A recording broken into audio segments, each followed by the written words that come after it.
Mae Gwion, athletwr canŵ slalom ymroddedig 17 oed o glwb padlwyr Llandysul yn y safle cyntaf yng Nghymru ac yn y 5yd safle yn y Deyrnas Unedig, gan ddal y safle uchaf o dan 18 ym Mhrydain.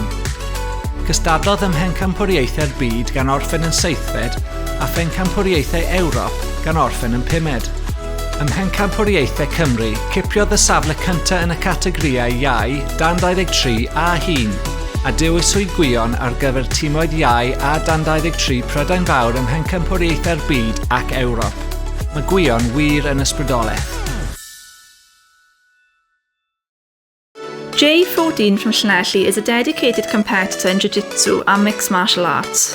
Jay has competed internationally, becoming Jiu-Jitsu International Federation British Champion and Newaza British Champion of 56 and 63 kg categories.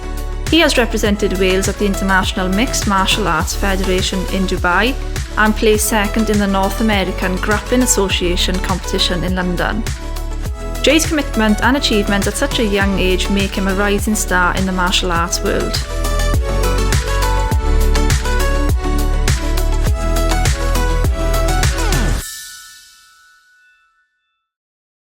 Mae William 19 oed wedi bod yn aelod ymroddedig o glwb judo San Chwaraeon ers ei fod yn 4 oed. Mae wedi ennill nifer o deitlau lleol, rhanbarthol a chenedlaethol, gan gynnwys dod yn bencampwr judo iau Cymru.